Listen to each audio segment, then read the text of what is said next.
Merry Meat Witchlings, welcome back to the channel. I know it's been a very long while and I'm very sorry. There's been a lot, and I mean a lot that has happened. Some of it's been very, very hard, and essentially I've had to not leave the internet, but separate myself from being on here visually. I was diagnosed with a form of alopecia, and that took a big toll on me.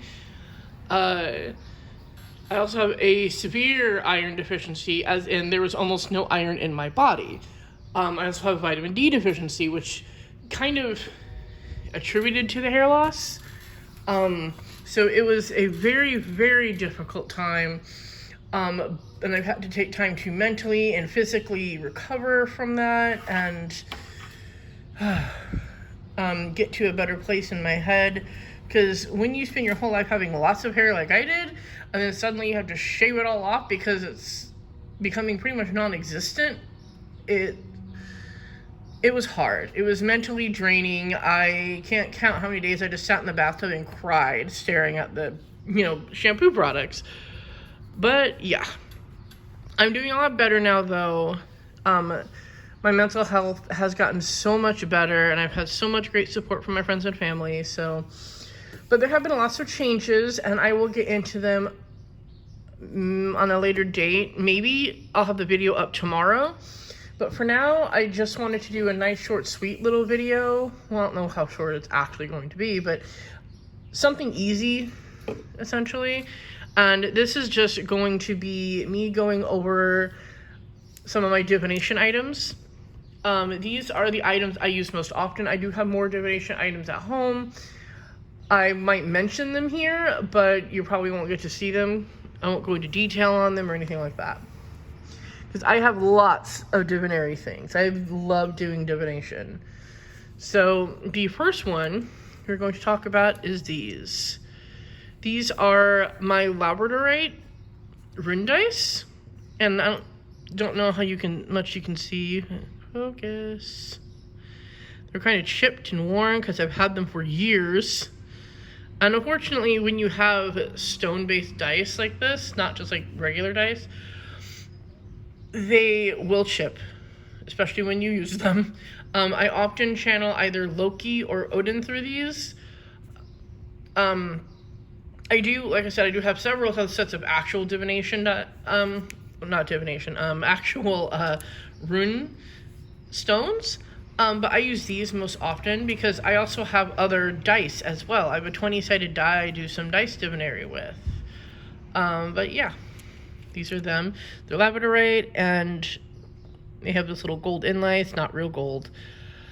But labradorite is a great stone for like spiritual work, and I do lots of things on that metaphysical, spiritual levels, so these are really good for that. The next thing I'm going to talk about is this. I mentioned it before, but it's my pendulum. Its name is Astrion, and it is amethyst. I don't know how well you can see it. It looks very dark on camera as to what it is in real life. It is dark, but it's not like as dark as it is appearing on camera. But yeah, this is my normal go-to pendulum, and I use my pendulum for more than just divinary work.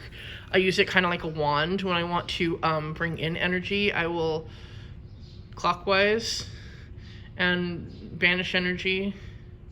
Do it like this. I often use it when I'm putting down offerings for a certain deity. I will swing it around the offering like that and put a circle of energy around it in dedication.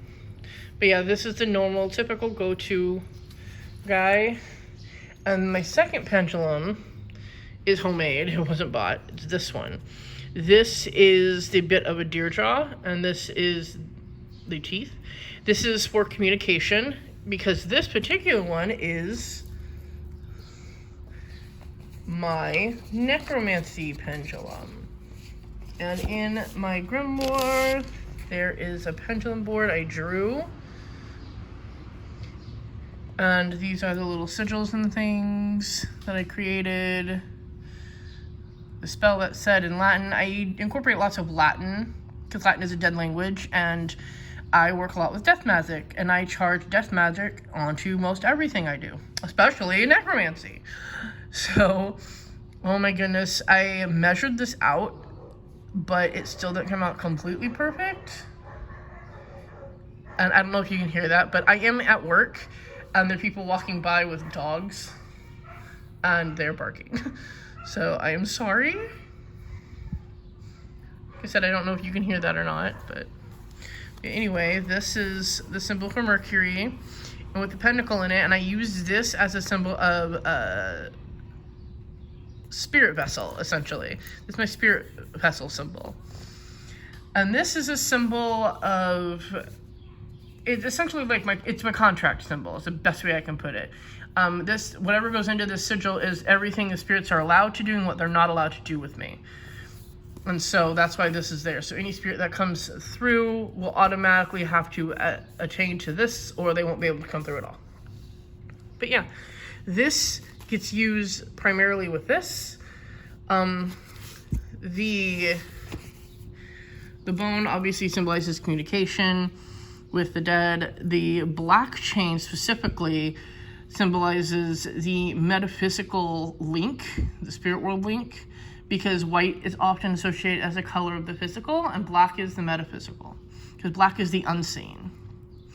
And then I have these little red bead droplets that look like blood, and I put them on there because blood is a symbol for both life and death. Blood is the life force, and drained blood creates death. So this has dual meaning to symbolize the death, as well as bringing in an aspect of life to the pendulum itself so that it can communicate with the dead. But yes, that's that. That one doesn't have a name either. It's just the necromancy pendulum. I probably should give it a name though.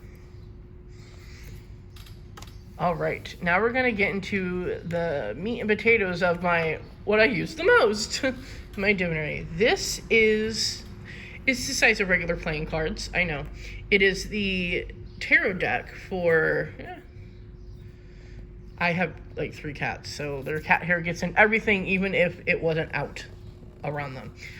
It's called the Lost Hollow Tarot. It actually has 80 cards in it, and you can get it at pixeloccult.com. I will try to remember to link it below. They come with, really interesting looking cards like this. They're all black, white, and red, and they have really, really interesting and cool designs, often mimic gender identity and equality and stuff like that. And they're all around my perfect vibe. I absolutely love these. I connect to this deck on such a level. I mean, even the back of it is just black with a red eye. And if any of you know me, you've seen my symbol is a black background with a red eye. That's my current icon right now. So yeah, like I felt when I saw these, I was looking for a tarot deck, another one, because I already have one, and while I do like that one, that one mainly gets used as an assistant to a spell rather than an actual reading. I have read for it before. I usually read for other clientele with it sometimes. Not always, it depends on what they want to know. But I wanted a deck that was mainly for me, that I felt a lot closer to, and this is it. I use this deck a lot. I absolutely love it. It has such good energy and resonates with me.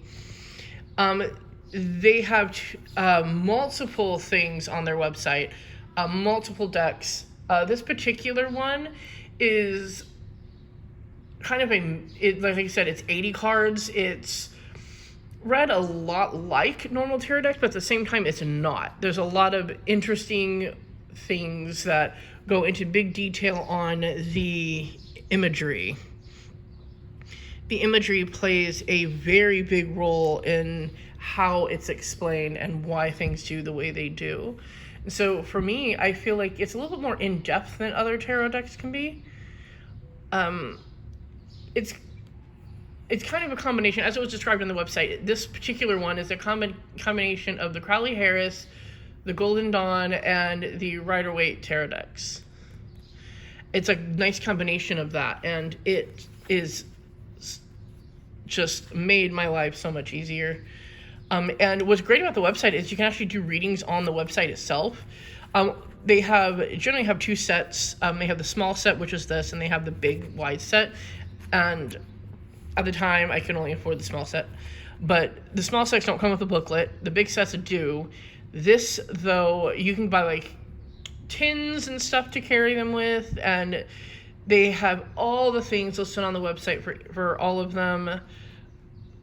So if you don't want a booklet, you can print a booklet out if you really, really want. But I'm actually writing everything down in what I'm calling the Tome of Answers. So that's fun. The final thing is this big fella. This is my Oracle deck. And it's called the Absu deck. It is an Eldritch-based deck. And what's interesting about this Oracle deck is that they have up here and down here things. And if you're drawing one card, you read it like that. But if you're drawing more than one, you read it like this, like a sentence. And it creates kind of a little poetic thing.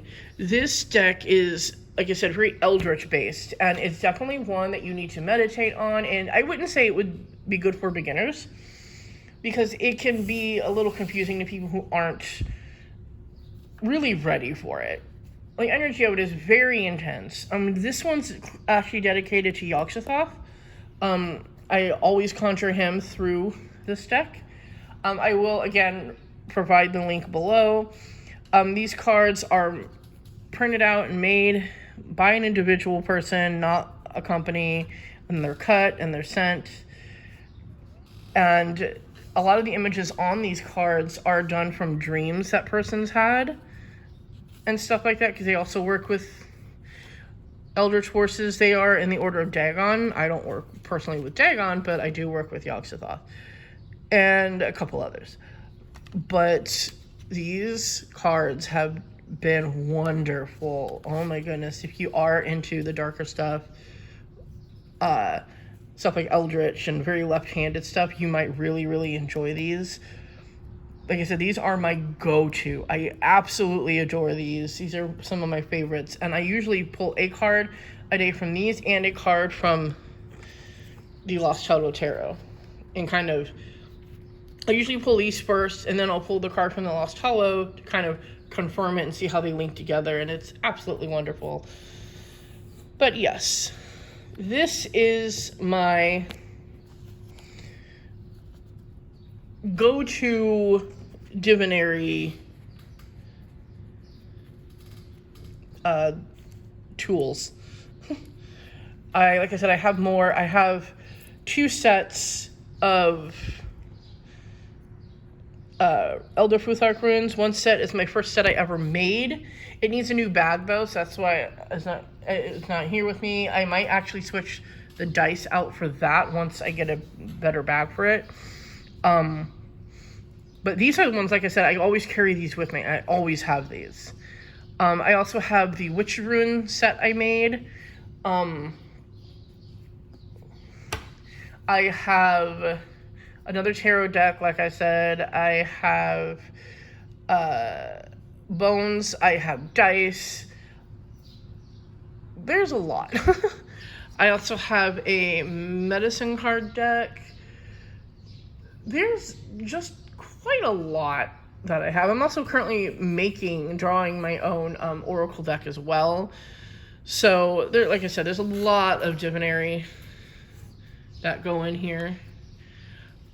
I love divination. I love the metaphysical.